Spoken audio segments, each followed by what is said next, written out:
Hi class, so welcome to the last tutorial in multi-threading lecture. So this time we will see a peculiar problem that comes with shared variables, right? So what does a shared variable means?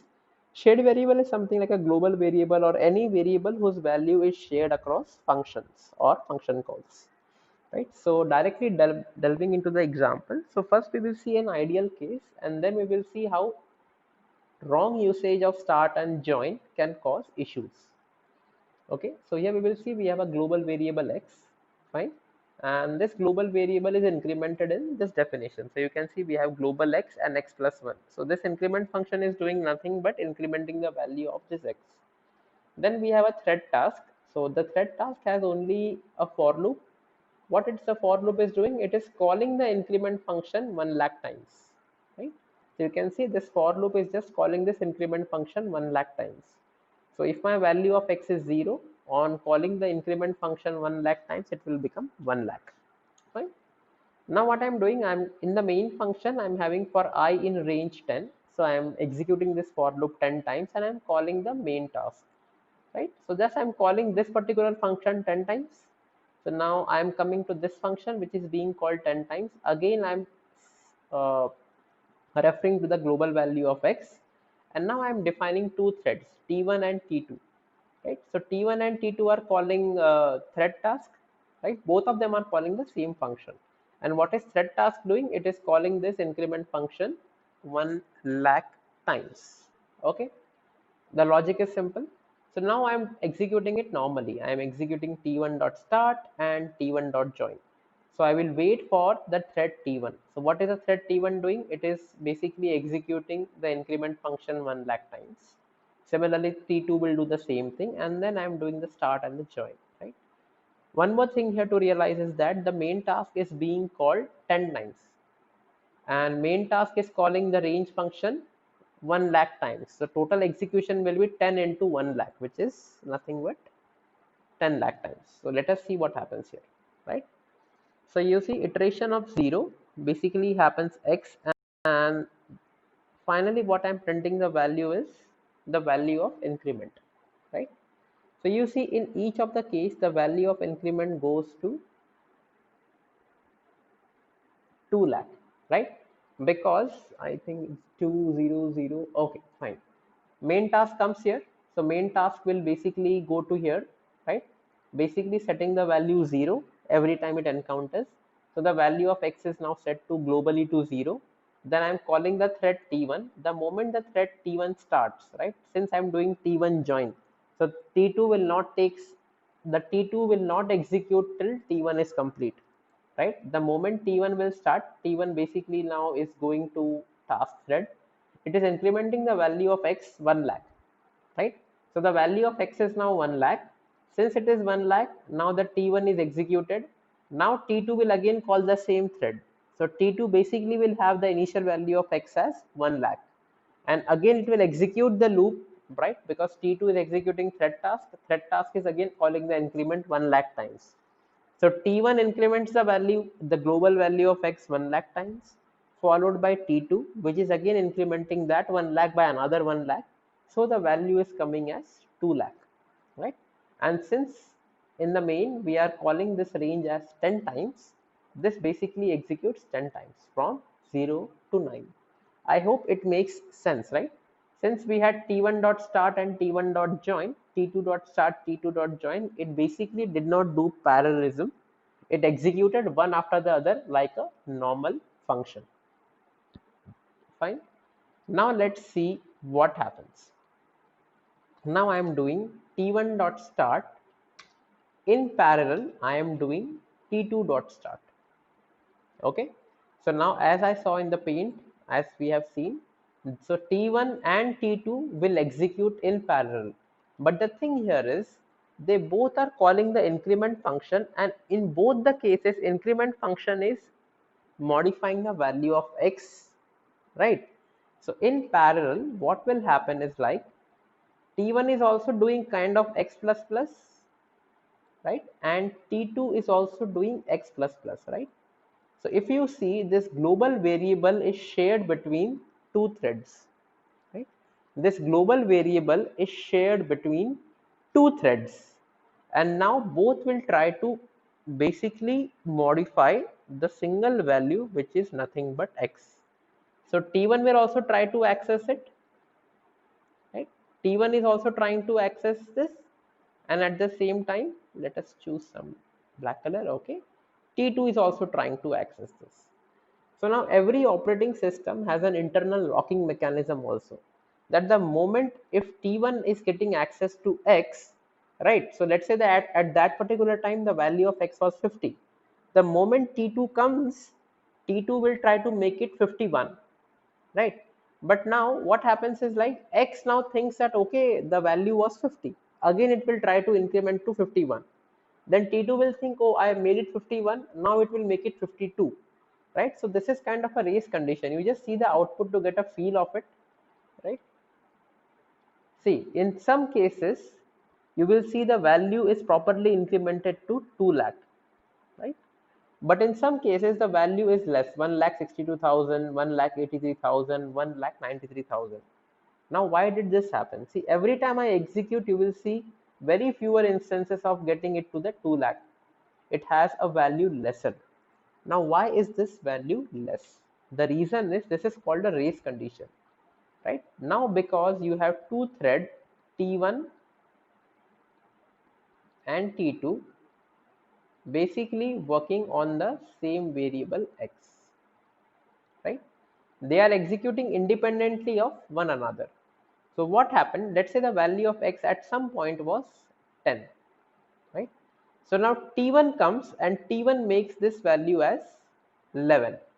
In the same split second, assume because these two are independently executing at the same time, right? At the same time when this value was 11, in the next iteration, T1 and T2 basically access this value at the same instance, right? At the very same instance. So T1 also saw the value as 11 and T2 also saw the value as 12. So both called the increment function, but the value after the two invocation was only 12 itself. It should have been 13 actually in practice, but since it was called at the same split moment, both of them incremented this value to 12. Fine. In the next equation, assume like T1 got access first. So T1 made it 13. After that, T2 got access. So T2 made it 14. This worked well. But now at some moment, assume that both of them access the value as 14 only together and call the increment function. So even though twice the increment happened, both of them had the older value as 14, and even though the increment was called twice, the value actually remained 15. So I know multi-threading at the beginning is a bit cryptic to get, but just imagine that both the process are getting the same value, right? Because we are accessing a shared variable, right? X is a global variable which is shared between both the threads, right? And that is the reason that you will see here this 182, 174, 1 lakh, 148, something like this, because there were many instances where both of them operated on the same initial value and both of them crawled the increment at the same time, and instead of two increments only one increment happened. So you can see, right? So for example, in iteration 6, it never happened that both of them got simultaneous access. All of them were executing one after the other, even though both the threads were executing parallelly. So this is pure luck, right? So now how do you guarantee that? Okay, now if you want to guarantee, you have one step like we did the last time. Execute T1 and wait for T1 to complete and then execute. So you see in this case it is 2 lakh in all the cases. But the disadvantage here is that then you are not taking advantage of the thread itself, right? So both the threads are actually becoming something like I am calling the increment function like this. Increment, increment, right? So I could not take advantage of the parallelism that we have learned, right? So how can you achieve the best of both worlds, right? So now you see that, okay, if I am having T1 start and T1 join, let me bring it here. Oh, sorry. Since T1 at starting first, T1 needs to end first. T2 dot start. Fine.